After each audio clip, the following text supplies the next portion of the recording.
जय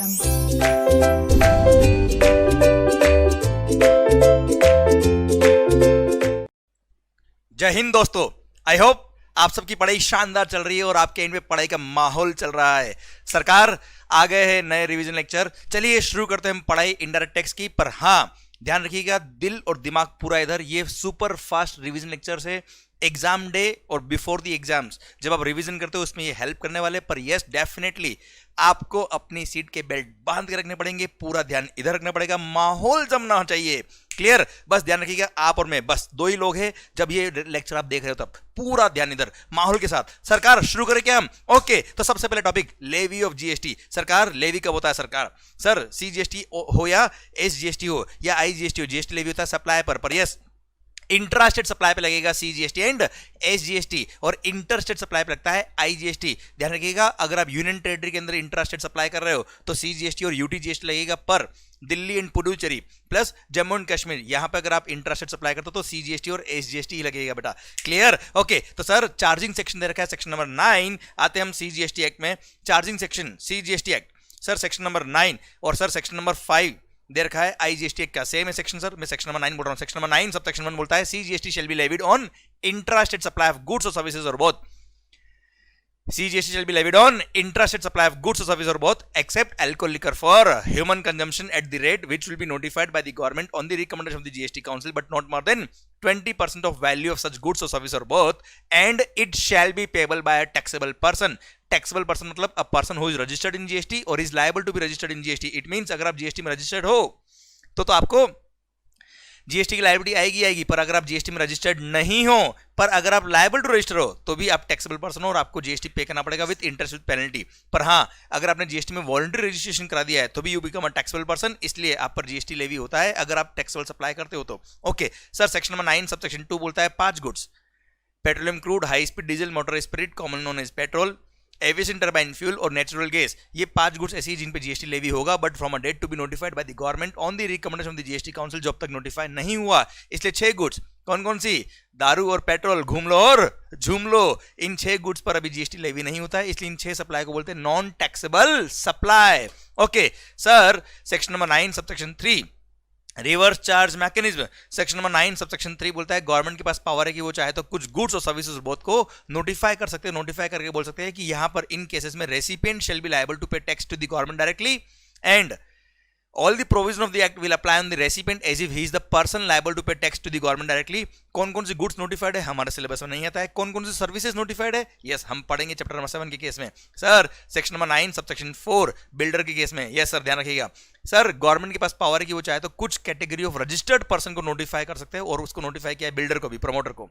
एंड बोल दिया in registered category of notified person ने किसी भी अनरजिस्टर्ड पर्सन से नोटिफाइड कैटेगरी ऑफ गुड्स और सर्विस और बोथ अगर परचेज कर लिया तो यहां पर ऐसे केस में रिवर्स चार्ज मैकेनिज्म लगेगा, और रेसिपिएंट बिल्डर जो होगा, प्रमोटर जो होगा, वो टैक्स पे करेगा रिवर्स चार्ज मैकेनिज्म में।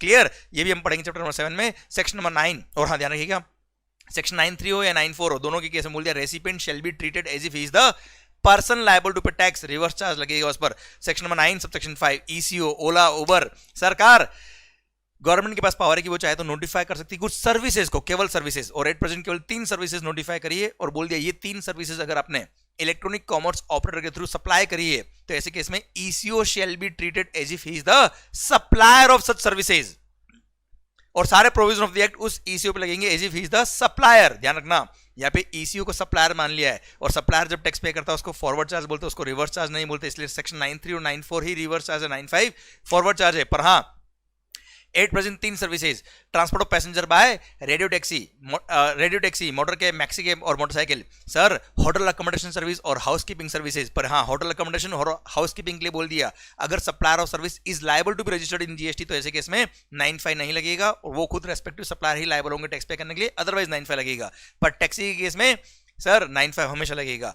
क्लियर? और सर ये तीनों सेक्शन 9(3), 9(4), 9(3), 9(4), 9(5) हम चैप्टर नंबर 7 के केस में पढ़ेंगे। ओके सरकार ध्यान रखिएगा, 9(5) में एक बात और कह दी कि ईसीओ अगर उसका फिजिकल प्रेजेंस इंडिया में तो वही टैक्स पे करेगा, फिजिकल प्रेजेंस इंडिया में नहीं है तो उसका जो रिप्रेजेंटेटिव ऑफिस इंडिया में होगा वो टैक्स पे करेगा, और वो भी नहीं तो he will have to appoint a person in India who will pay tax on their behalf, क्योंकि पे तो नहीं करना पड़ेगा। क्लियर सरकार? जो हमने सेक्शन नंबर 9 पढ़ा है वही सेक्शन नंबर 5 है आईजीएसटी एक्ट में। बस यहां पर इंट्रास्टेट सप्लाई पे सी और एस लगता है, वहां पर इंटरस्टेट सप्लाई पे लगेगा IGST. Maximum rate of tax can be 40%। और हाँ, सेक्शन नंबर 5 सब सेक्शन 1 में एक प्रोवाइजो ऐड किया है, वहां लिखा इंपोर्ट ऑफ गुड्स पे कस्टम लगता है, साथ में क्या लगेगा, आईजीएसटी भी लगेगा सरकार। ओके सर, इंटरस्टेट हो या इंट्रास्टेट हो, अल्टीमेटली टैक्स कब लगता है जीएसटी वाला? Sir supply, sir taxable event under GST is supply and the term supply is very well defined in section number 7। आइए दिल थाम के बैठना और समझना ध्यान से, सेक्शन नंबर 7 क्या कहता है। सेक्शन नंबर 7 सब सेक्शन 1 बोलता है सप्लाई इंक्लूड्स, मींस नहीं बोलता सप्लाई इंक्लूड्स, क्लोज नंबर ए बोलता है ऑल फॉर्म्स ऑफ सप्लाई।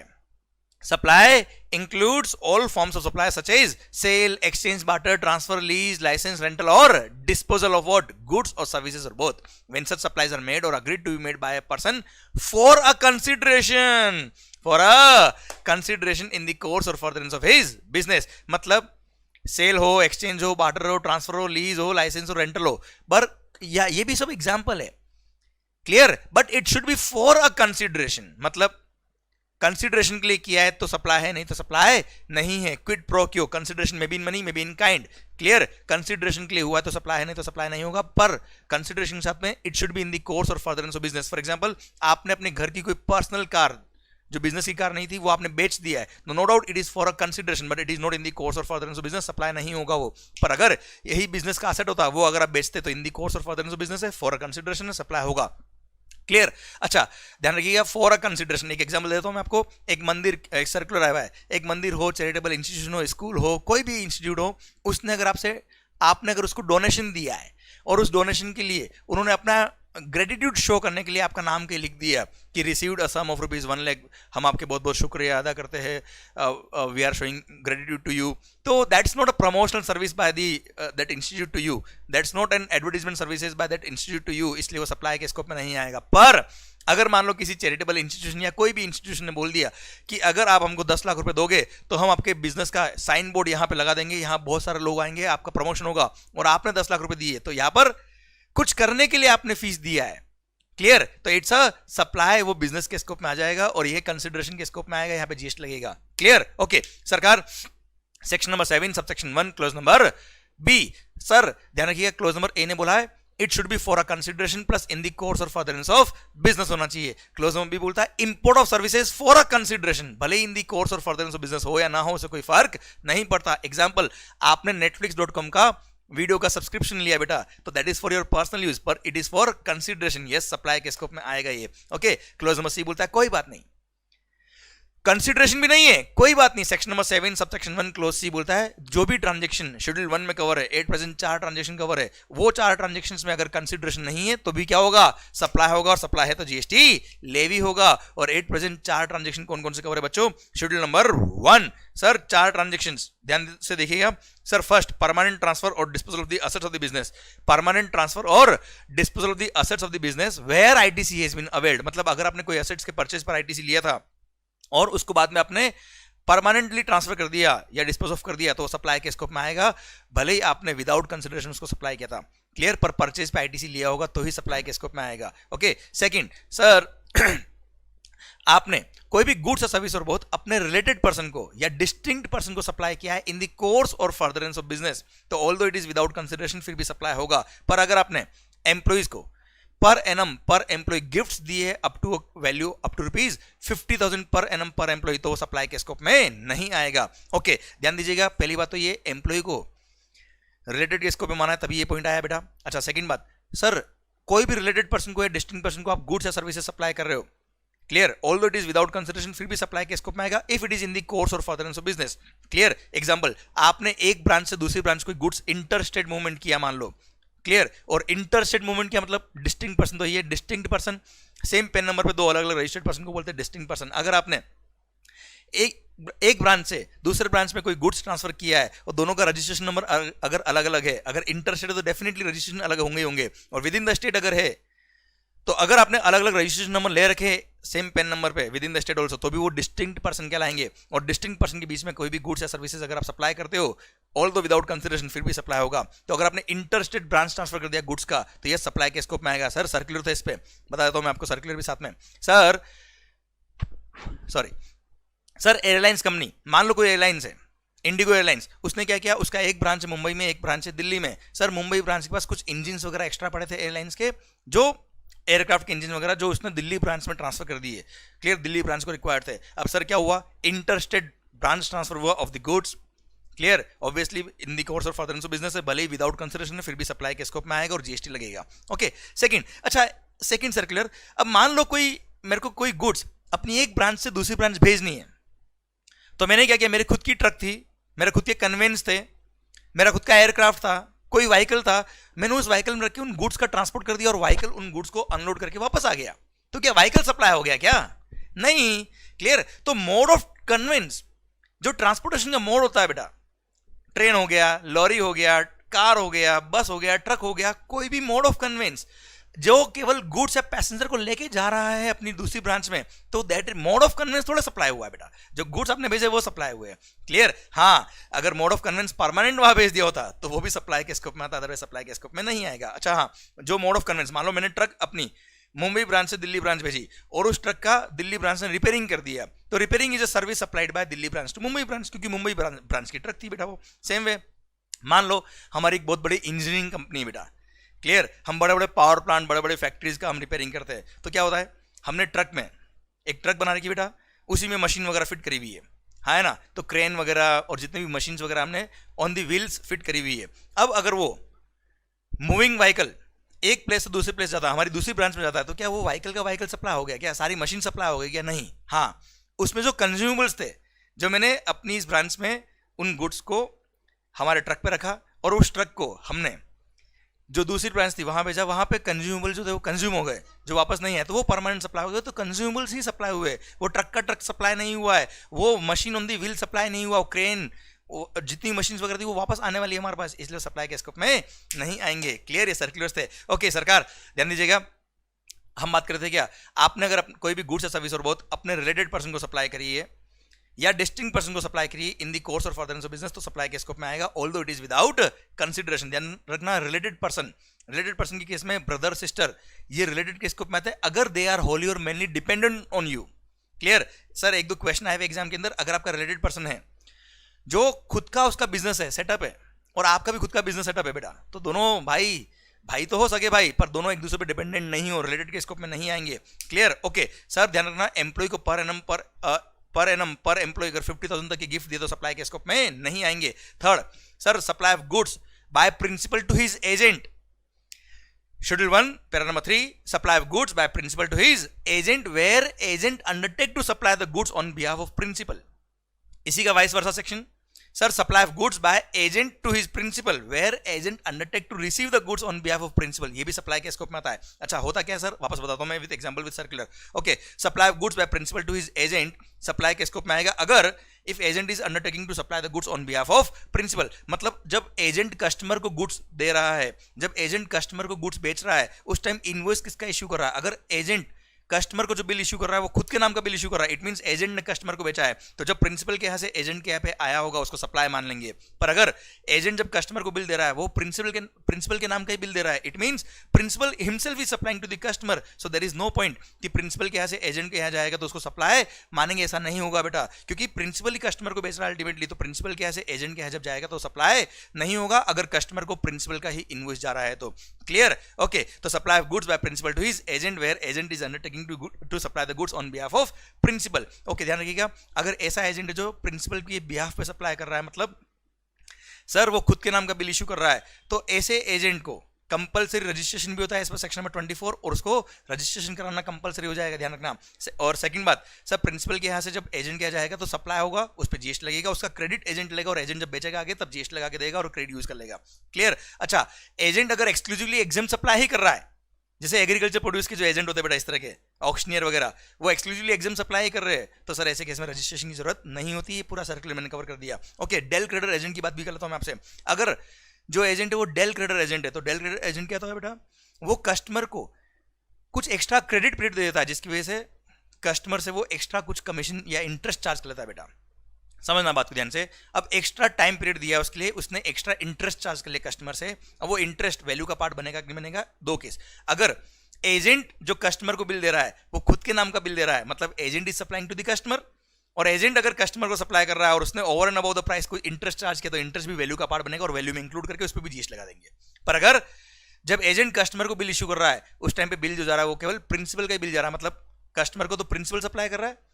अब एजेंट ने केवल लोन दिया एक तरह से कस्टमर को, और उसने जो इंटरेस्ट दिया उस इंटरेस्ट पे अब जीएसटी नहीं लगेगा, क्योंकि केवल उसने लोन दिया है, लोन पे इंटरेस्ट आता तो उस पे जीएसटी एग्जम्प्ट होता है बेटा। क्लियर? गुड सप्लाई तो प्रिंसिपल ने किया है। माहौल सरकार, आइए पैरा नंबर 4 बोलता है क्या, sir import of services by a person from his related person or distinct establishment located outside India in the course और फर्दरेंस ऑफ बिजनेस, तो ऐसे केस में वो इंपोर्ट ऑफ सर्विस के स्कोप में आएगा, although it is without consideration, पर it should be in the course और furtherance of business. Example, sir आपका एक भाई है जो लॉयर है आउट ऑफ इंडिया और उसने आपके बिजनेस के लिए सर कोई लीगल कंसल्टेंसी दी है, तो यस ये इंपोर्ट ऑफ सर्विसेज है सर, इन द कोर्स और फर्दरेंस ऑफ बिजनेस है। क्लियर? पर ये सब अगर ये विदाउट कंसिडरेशन है तो सप्लाई के स्कोप में नहीं आएगा, क्योंकि वो ब्रदर है, वो रिलेटेड पर्सन नहीं है आपका, क्योंकि वो इंडिपेंडेंटली वहां पे काम कर रहा है, he is not dependent on you. ध्यान रखना, एक क्वेश्चन गलत करते हैं बहुत सारे बच्चे, इसलिए मैंने जानबूझ के एग्जांपल लिया आपसे। पर अगर कोई आपका डिस्टिंक्ट एस्टेब्लिशमेंट है आउट ऑफ इंडिया या कोई आपका रिलेटेड पर्सन है जिसने आपको सर्विसेज दी विदाउट कंसिडरेशन, क्लियर, इन दी कोर्स और फर्दरेंस ऑफ बिजनेस, तो ये सप्लाई के स्कोप में आएगा। क्लियर? ये था आपका शेड्यूल 1 और मैंने रिलेटेड सर्कुलर भी आपके कवर कर लिए। आइए सर अब हम बात करें क्या, section number 7 subsection 1 clause number A B C cover. Sir section number 7 subsection 1 clause number 1, section number 7 subsection 1A। Sir हमने पढ़ लिया क्या, section number 7 subsection 1 supply includes clause A B और सी। ए बोलता है it should be for a consideration plus in the course और furtherance of business. Clause number B बोलता है import of services for a consideration whether or not in the course और furtherance of business. Clause number C बोलता है schedule 1 में जो transaction cover है वो 4 ट्रांजेक्शंस, वो 4 पैरा जो कवर है शेड्यूल 1 में वो सप्लाई होंगे although it is without consideration. आइए सर ये तो हो गया सप्लाई का स्कोप। अब सेक्शन नंबर 7 सबसेक्शन 1A बोलता है वो सारे ट्रांजेक्शंस जो शेड्यूल 2 में कवर है, वहां पे कंफ्यूजन थे, वहां डाउट थे, वहां झगड़े थे कि whether it is supply of goods और सप्लाई ऑफ सर्विस। तो पहली बात तो ये सर जो भी ट्रांजैक्शन शेड्यूल 2 में कवर है वो सप्लाई के स्कोप में अगर है सेक्शन नंबर 7 सबसेक्शन 1 के अकॉर्डिंग, तो ही बात आएगी कि ये सप्लाई ऑफ गुड्स है कि सप्लाई ऑफ सर्विस है। आइए शेड्यूल 2 की तरफ बढ़ते हैं। अब हम शेड्यूल 2 बोलता है क्या कि सर 7 पैरा दिए, first is regarding goods. Sir title in goods, first बोलता है क्या, अगर आपने गुड्स का टाइटल ट्रांसफर किया सप्लाई ऑफ गुड्स। सर आपने गुड्स को रेंट पे दिया है, लीज पे दिया है, लाइसेंस पे दिया है, राइट टू यूज दिया है, राइट इन यूज दिया, तो supply of service. Sir next, अगर आपने गुड्स ट्रांसफर किया है बट वहां पे पेमेंट जो कर रहा है कस्टमर वो इंस्टॉलमेंट बेस पे कर रहा है, जहां पर ownership shall transfer, ownership shall transfer upon payment of all the installment, तो ऐसे केस में ये ट्रांसफर ऑफ गुड्स कहलाएगा, हायर परचेज है ना। अदरवाइज फाइनेंस लीज हो, ऑपरेटिंग लीज हो, सब कुछ सप्लाई ऑफ सर्विस के स्कोप में आता है। Okay sir then para number 2 बोलता है लैंड एंड बिल्डिंग, लैंड और बिल्डिंग। सर आपने लैंड और बिल्डिंग रेंट पे दिया है, लीज पे दिया है, लाइसेंस पे दिया है, टेनेंसी राइट्स आए हैं, है ना बच्चों। सर राइट टू ऑक्यूपाई दिया, किसी भी लीगल लैंग्वेज में बात कर लो। सर आपने परमानेंट ट्रांसफर तो किया नहीं बेटा, तो सप्लाई ऑफ सर्विस है लैंड और बिल्डिंग। ओके देन सर्किल होता है इस पर टेनेंसी प्रीमियम। सर ध्यान रखिएगा, अगर आउटगोइंग टेनेंट इनकमिंग टेनेंट से कोई टेनेंसी प्रीमियम चार्ज कर रहा है तो यस ये भी सप्लाई ऑफ सर्विस है, राइट टू ऑक्यूपाई दे रहा है वो, इसलिए उस पर जीएसटी लगेगा। अच्छा residential dwelling for use as residence के लिए अगर आप कोई भी सर लैंड या बिल्डिंग घर अरे भाई घर किसी को किराए पे देते हो रहने के लिए, तो उस पर जीएसटी एग्जम्प्ट होता है बेटा, तो उसके लिए टेनेंसी प्रीमियम अगर चार्ज किया तो टेनेंसी प्रीमियम भी जीएसटी से एग्जम्प्ट रहेगा। नाम कुछ भी दो बेटा, renting of residential dwelling for use as residence will be exempt. Okay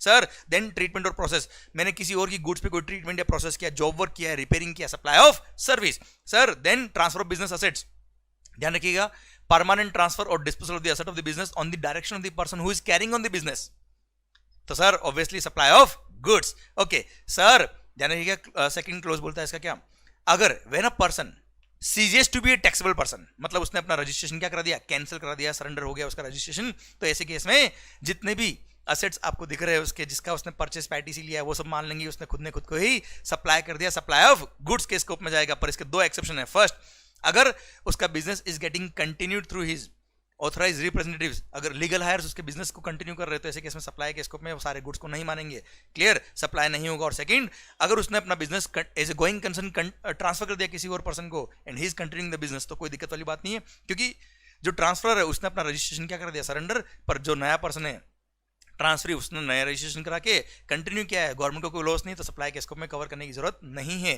third बोलता है, अगर आपने अपने बिजनेस के एसेट्स को किसी और पर्सन को यूज करने के लिए दे दिया फॉर पर्सनल यूज या private use other than for business purpose, तो ऐसे केस में वो सप्लाई ऑफ सर्विस होगा, क्योंकि वह टेम्पररी आपने दिया है अपने बिजनेस के एसेट को टेम्पररी यूज करने के लिए, clear, other than for business purpose. माहौल सरकार, फिर पैरा नंबर 5 सर ये डिक्लेयर्ड सर्विसेज 6 सर्विसेज दे रखी है, renting of immovable property is a supply of service. Second sir याद आया क्या, आलिया भट्ट, अरे 100 फ्लैट्स जिसमें से 70 फ्लैट बुक हो गए अंडर कंस्ट्रक्शन, तो 70 flat will be under the definition of supply of service. Okay अच्छा, मैंने पूरा का पूरा बिल्डिंग आपके लिए बनाया है तो वो तो सप्लाई ऑफ सर्विस है ही है, तो उसका लैंग्वेज बोल देता हूँ। Clause number B, para number 5 clause number B बोलता है क्या, sir construction of a complex building civil structure or a part thereof, comma, including a complex or building intended for sale to a buyer wholly or partly, except where the entire consideration is received after issuance of completion certificate by the competent authority or its first occupation, whichever is earlier। मान लो 100 flat की building थी, उसमें से 30 flat book नहीं हुए, 1 रुपया भी receive नहीं हुआ before grant of completion certificate or its first occupation whichever is earlier, तो ऐसे केस में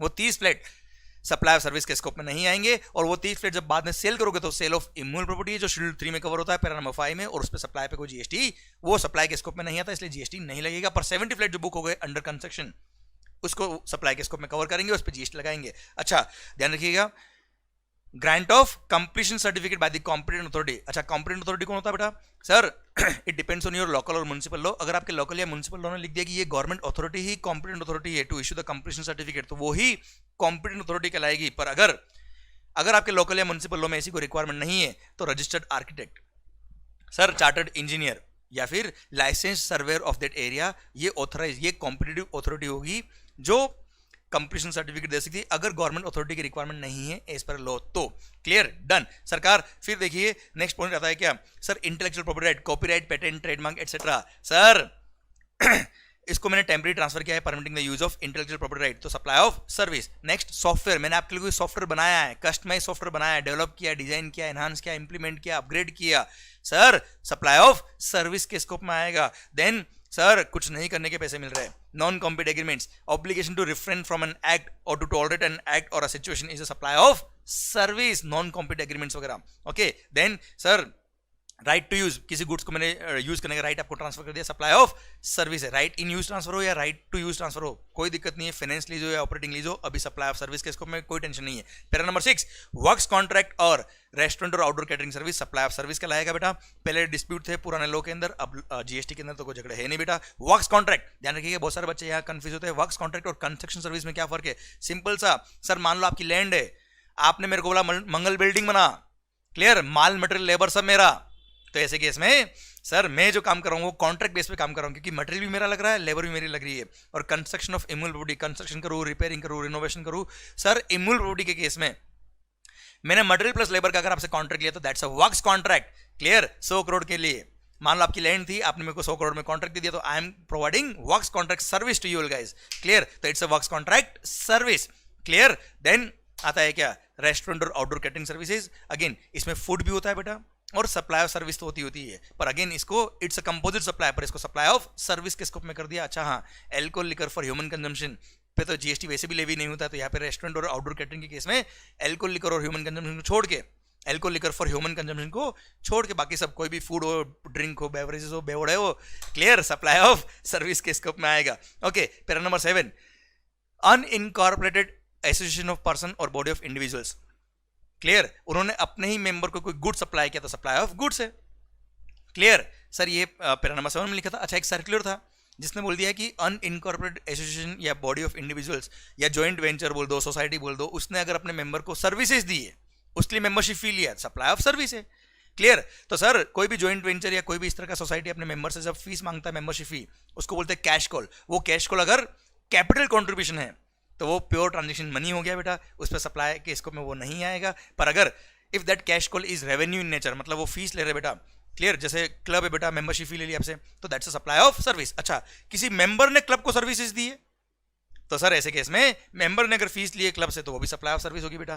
क्लियर, डन। ओके सरकार, ये सर्कुलर्स टेनेंसी राइट्स के बारे में आपसे बात ऑलरेडी कर चुका हूं कि टेनेंसी प्रीमियम अगर चार्ज कर रहा है आउटगोइंग टेनेंट तो यस वो सप्लाई ऑफ सर्विस के स्कोप में आएगा क्योंकि वो right to occupy the land दे रहा है बेटा। देन सर अगर आपने कोई गुड्स आउट ऑफ इंडिया से इंपोर्ट करी है on lease, sir temporary transfer किया आपने, हाँ ना, टेम्पररी इंडिया में इंपोर्ट किया तो सर्कुलर दिया है कस्टम के अंदर और कस्टम के सर्कुलर के थ्रू बोल दिया है कि साहब ये इस पे कस्टम्स एग्जिम्प्ट है, कस्टम नहीं लगेगा क्योंकि टेम्पररी इंपोर्ट कर रहे हो आप। Second thing, it's a supply of service, import of service के स्कोप में आएगा और इस पे जीएसटी लगेगा बेटा।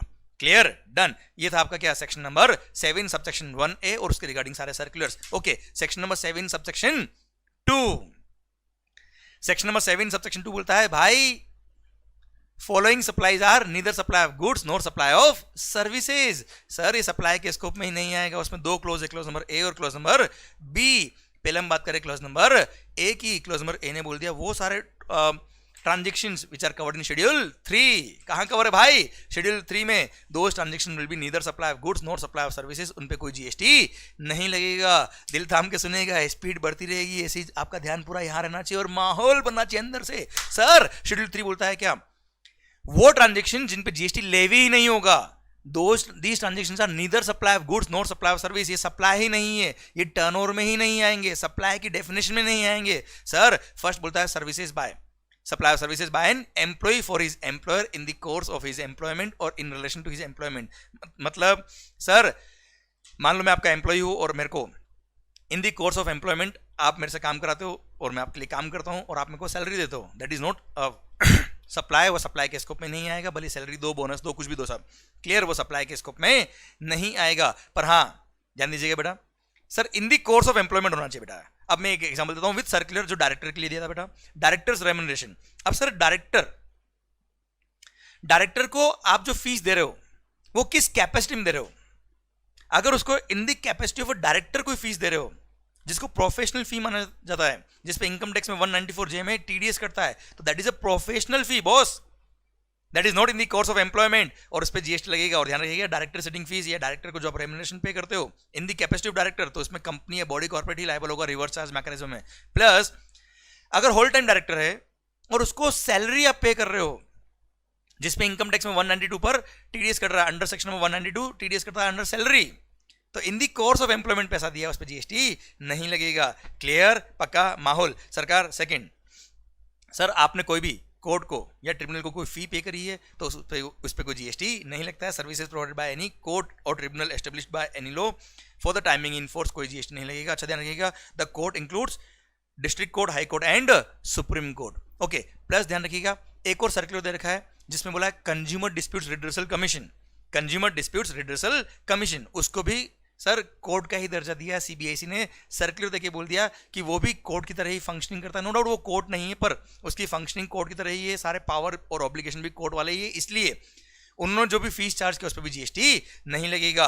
क्लियर। आइए पैरा नंबर 3, अरे नेता लोग, देश के नेता लोग, sir MP, MLA, member of parliaments, member of legislative assemblies, sir member of municipalities and member of other local authority, इनको जो देश के ये वो लोग हैं जो अलग अलग एरिया के लोगों को रिप्रेजेंट करते हैं और इनको जो फीस मिलता है उस पर कोई जीएसटी नहीं लगेगा। Clear. Then sir Indian constitution, भारतीय संविधान में आपने sorry as per provisions of the Indian constitution कोई बॉडी बनी हुई है और उस बॉडी में आपने कोई पोस्ट होल्ड करी हुई है।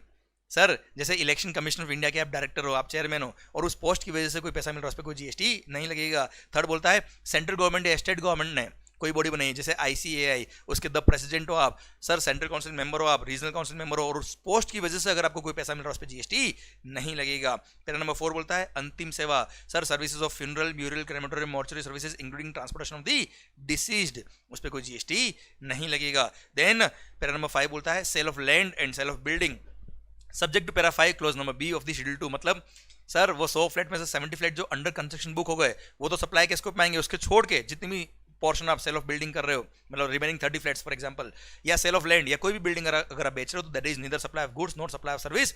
सर ध्यान रखिएगा इम्यूल प्रॉपर्टीज, इम्यूल प्रॉपर्टी सर्विसेज के स्कोप में आ रहा था, डेफिनेशन ऑफ गुड्स और डेफिनेशन ऑफ सर्विस, सर्विस के स्कोप में इम्यूल प्रॉपर्टी आ रहा था, इसलिए यहाँ पे लिख के बोल दिया sale of immovable property is neither supply of goods not supply of service. Sir para number 6 बोलता है एक्शनेबल क्लेम, ध्यान रखिएगा एक्शनेबल क्लेम गुड्स की डेफिनेशन में आते हैं। क्यों?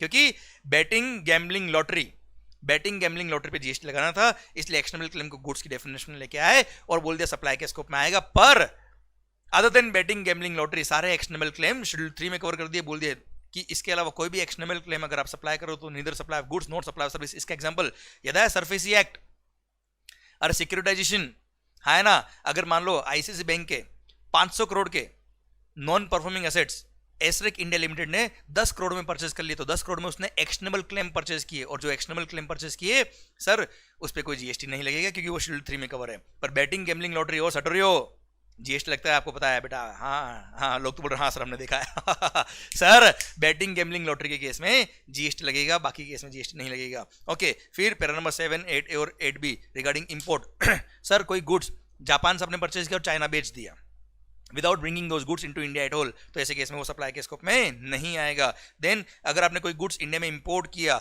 और कस्टम बॉन्डेड वेयरहाउस में उसको स्टोर करवा दिया और कस्टम बॉन्डेड वेयरहाउस में उन गुड्स को आपने बेच दिया before clearing it for home consumption, तो ऐसे केस में जीएसटी नहीं लगेगा, क्योंकि वैसे भी जब उन गुड्स को क्लियर कराएंगे फॉर होम कंजम्पशन उस टाइम पे आई जीएसटी लग जाएगा हायर वैल्यू पे बेटा, वैसे भी क्लियर। एंड नेक्स्ट बोलता है क्या, अगर आपने कोई गुड्स इंडिया में इंपोर्ट किया पर हाई सी में उस गुड्स को ट्रांसफर कर दिया किसी और को on the basis of title documents, sir ownership document किसी और के नाम पर ट्रांसफर कर दिया, हाई सी सेल कर दिया आपने before getting the goods cleared for home consumption, तो ऐसे केस में उसको भी सप्लाई के स्कोप में नहीं मानेंगे और उस पर जीएसटी नहीं लगाएंगे, क्योंकि एनीवेज जब वो कस्टम क्लियरेंस उसका कराएंगे उस टाइम पे आईजीएसटी एनीवेज लगने वाला है। क्लियर माहौल। सर डायरेक्टर रेम्यूनरेशन का सर्कुलर में ऑलरेडी कवर कर चुका हूं आपका बेटा, clear. Then consumer dispute redressal commission office का भी सर्कुलर में बता चुका हूं, क्योंकि सर इसको कोड की तरह माना जाता है, इस पर कोई जीएसटी नहीं लगेगा जो भी फीस इन्होंने चार्ज की। Okay, section number 7 subsection 2 clause number B, sir neither supply of goods nor supply of service, section number 7 subsection 2 उसका क्लोज नंबर बी बोलता है सर ध्यान दीजिएगा, दो ट्रांजेक्शन जो गवर्नमेंट ने नोटिफाई किए हुए,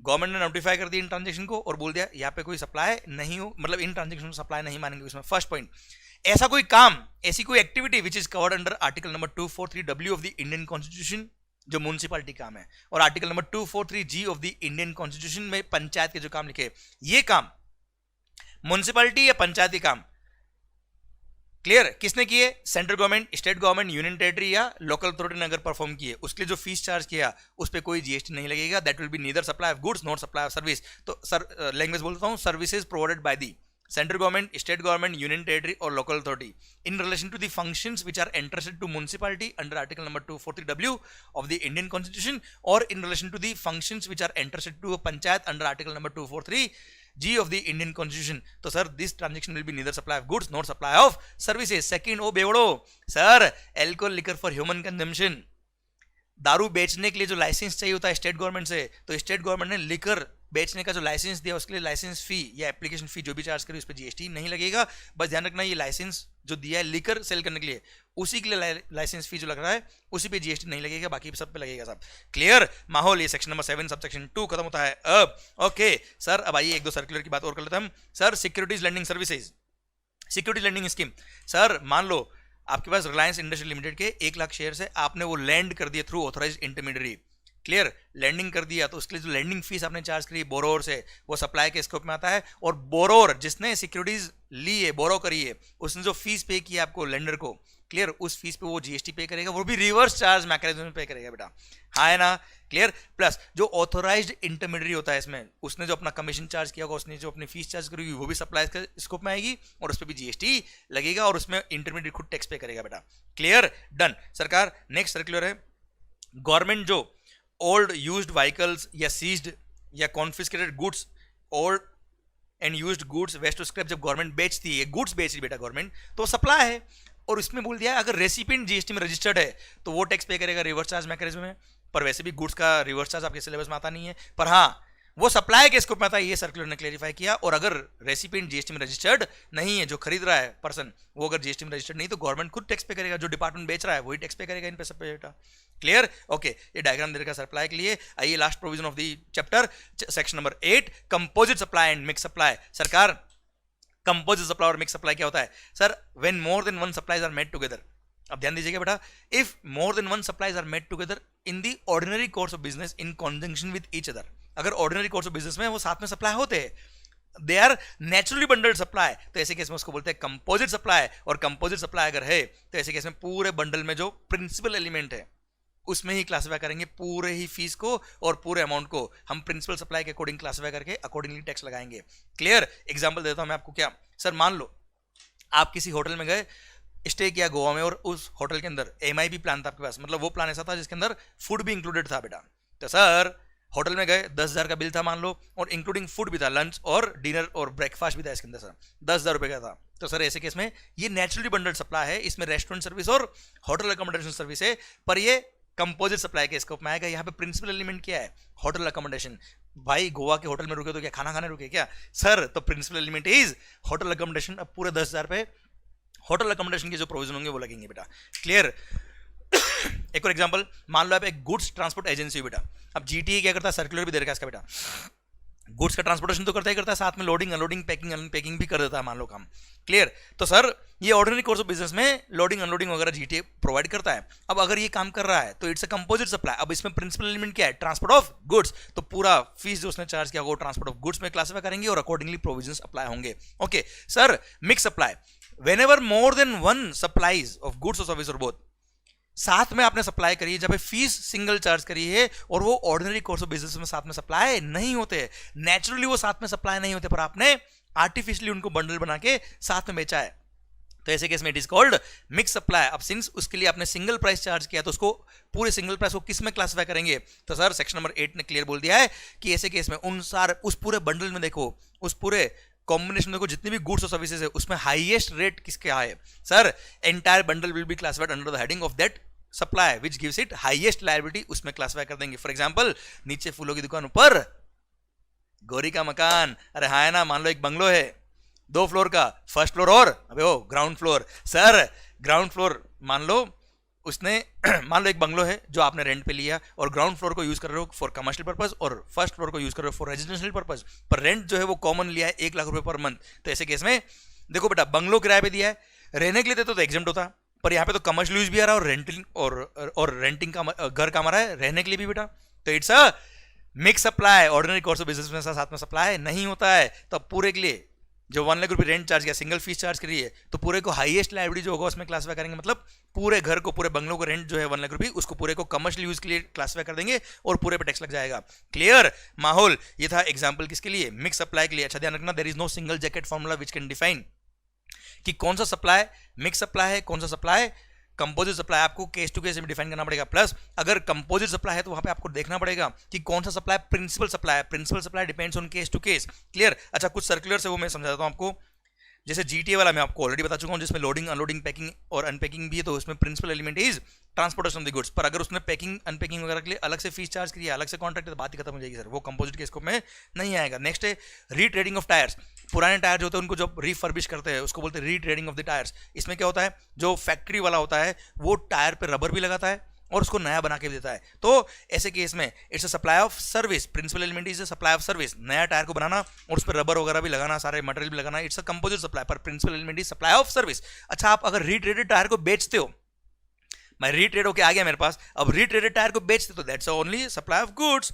clear sir. Then bus body building, ध्यान रखिएगा, सर्कुलर साफ साफ बोल दिया है क्लास सर्विसेज का जो टैरिफ दे रखा है उसके अंदर कि it's a supply of service. बस बॉडी बिल्डिंग, जैसे मान लो कोई बस है बेटा जिसमें उसका बॉडी नहीं बना हुआ है, केवल चेसिस वगैरह है, इंजन वगैरह है, ड्राइवर बैठ के जा रहा है, ट्रक वगैरह है बेटा, पर उसका बॉडी नहीं बना हुआ है, तो जो पर्सन इसका बॉडी बना रहा है, क्लियर, उसको बोलते हैं बस बॉडी बिल्डिंग। और ऐसे केस में उसका मटेरियल भी लग रहा है और लेबर भी लग रहा है, पर इसको गवर्नमेंट ने साफ साफ बोल दिया कि it's a supply of service. Okay, printing contract, देखना ये बहुत अच्छा सर्कुलर है जिसने साफ साफ बताया हुआ है कि जैसे मैंने अपनी बुक का प्रिंटिंग कराया, तो जो प्रिंटर है उनकी फैक्ट्री में बुक जो प्रिंट होती है, पेपर भी उनका है, इंक भी उनकी और प्रिंटिंग करने की सर्विस भी उनकी बेटा।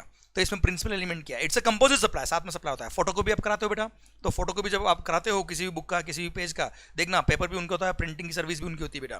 तो ऐसे केस में प्रिंसिपल एलिमेंट क्या है, printing service is the principal element, sale of goods is not the principal element. पर हाँ, अगेन मैंने आपसे अभी भी कहा कि कंपोजिट सप्लाई के अंदर इट्स नॉट एसेंशियल कि प्रिंसिपल एलिमेंट हमेशा एक ही हो, depends on case to case. अब जैसे आपने प्रिंटेड एनवेलप प्रिंट कराया, लिफाफे, clear, letter cards, printed boxes, tissue, napkin, wallpaper etcetera, जिसमें आपने मान लो अपने फर्म का या अपने कंपनी का नाम, लोगो वगैरह प्रिंट कराया है, तो ऐसे केस में principal element is not printing.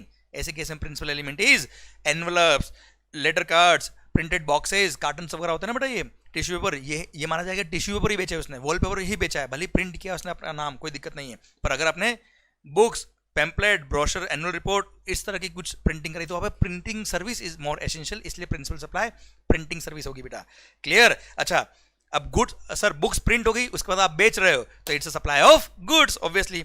Okay sir, servicing of cars, car या बाइक वगैरह जब सर्विसिंग कराते हो आप, तो देखना उसमें सर्विस एलिमेंट भी होता है, गुड्स एलिमेंट भी होता है। अच्छा, बिल के अंदर अगर गुड्स एलिमेंट अलग लिखा हुआ है, सर्विस एलिमेंट अलग लिखा है, तो गुड्स पे तो गुड्स का रेट लगेगा, सर्विसेज पे सर्विसेज का रेट लगेगा। पर अगर कंपोजिट है तो it depends on case to case.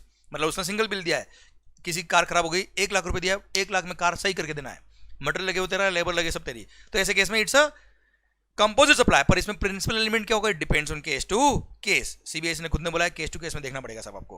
Clear? Okay. Batting gambling के बारे में मैं आपको ऑलरेडी बता चुका हूं कि बैटिंग गैम्बलिंग या लॉटरी अगर आप खेल रहे हो तो ऐसे केस में जितने का आपने सट्टा खेला है, जुआ खेला है, जुआरी हो, सर इट्स अ सप्लाई, और सप्लाई के स्कोप में आएगा, इस पर जीएसटी लगेगा। और हाँ, बैटिंग गैम्बलिंग के केस में तो 28% टैक्स, और वो भी जितना आपने बैट वैल्यू लगाया है उसके over and above the price आपको 28% टैक्स और पे करना पड़ता है बेटा। Clear sir? आइए देन कॉस्ट पेट्रोलियम के रिगार्डिंग सर्कुलर जो था sir, oil exploration production contractor जो होते हैं बेटा, वो ऑयल निकालने के लिए सारा रिस्क उनका होता है, सारा एफर्ट्स उनका होता है। क्लियर? पर बाद में क्या होता है, ऑयल निकालने के बाद उनको सरेंडर करना पड़ता है गवर्नमेंट को। ऑयल आपने देखा होगा, ऑयल वगैरह जो है वो केवल बीपीसीएल, आईओसीएल इनके थ्रू बिकता है, जैसे प्राइवेट पार्टी नहीं बेचती बेटा। इसीलिए सर अब क्वेश्चन आया कि अब ऑयल का सारा काम ऑयल एक्सप्लोर इन्होंने किया, एक्सट्रैक्ट इन्होंने किया और सरेंडर कर दिया गवर्नमेंट को, गवर्नमेंट को पैसा देगा बेटा। तो क्वेश्चन है कि गवर्नमेंट जो इनको पैसा दे रहा है, is it a supply of service? तो यहां साफ सर्कुलर ने बोल दिया कि भाई they are independent contractors, they are not providing services of oil extracting from sea shores. हाँ है ना बच्चों, मतलब वो समंदर से ऑयल निकालने की सर्विस नहीं दे रहे, इसलिए वो सप्लाई ऑफ सर्विस के स्कोप में नहीं आएगा। Cost petroleum is not a consideration for service to the government of India and thus not taxable per se. Clear? पर हाँ, मान लो oil exploration and production contractor ने अपना एक जॉइंट वेंचर बना दिया और अपना एक सोसाइटी बना दिया बेटा, और उसमें कोई मेंबर है, वो मेंबर अगर जॉइंट वेंचर को सर्विस दे रहा है या जॉइंट वेंचर मेंबर को सर्विस दे रहा है, उसके लिए आपस में फीस चार्ज करे, तो that's a normal supply of service. हाँ है ना बेटा, गवर्नमेंट से जो पैसा मिल रहा है उस पर जीएसटी नहीं लगेगा। देन लास्ट सर्कुलर था प्रायोरिटी सेक्टर लैंडिंग सर्टिफिकेट्स। साफ साफ बोल दिया है, priority sector lending certificates are not securities, they will be treated as if they are goods. हाँ है ना, freely tradeable duty scripts, renewable energy certificates, REP license वगैरह की तरह ट्रीट किया जाएगा। और प्री वेट रीजन में भी, प्री जीएसटी रीजन में जब वेट था उसमें भी वेट लगता था इन पे बेटा, तो ये सप्लाई ऑफ गुड्स के स्कोप में आएगा। अच्छा, टेरिफ में अगर रेट ऑफ टैक्स इन पे एग्जाम किया है तो बात अलग हो जाएगी बेटा, पर ये सप्लाई ऑफ गुड्स के स्कोप में आता है। क्लियर? डन। इसी के साथ भारत माता की जय। ये लेवी ऑफ जीएसटी वाला चैप्टर से सारे टॉपिक कवर, सारे सर्कुलर कवर, भारत माता की जय। माहौल हो गया सर, बस आपकी सक्सेस, और वो डिपेंडेंट है आप पे। देखो, वी आर द कोच, हम अल्टीमेटली आपको हेल्प कर सकते हैं, आपको डायरेक्शन दे सकते हैं, पर मेहनत तो आपकी करनी पड़ेगी। पर मेहनत जो कर रहे हो ना बेटा आप, नो डाउट कर रहे हो, दिल से करो और खुश होइए करो। माहौल बना चाहिए सरकार, शानदार, जबरदस्त। थैंक यू सो मच, और मिलते हैं सर अगले चैप्टर में। Thank you so much, bye bye, take care, love you.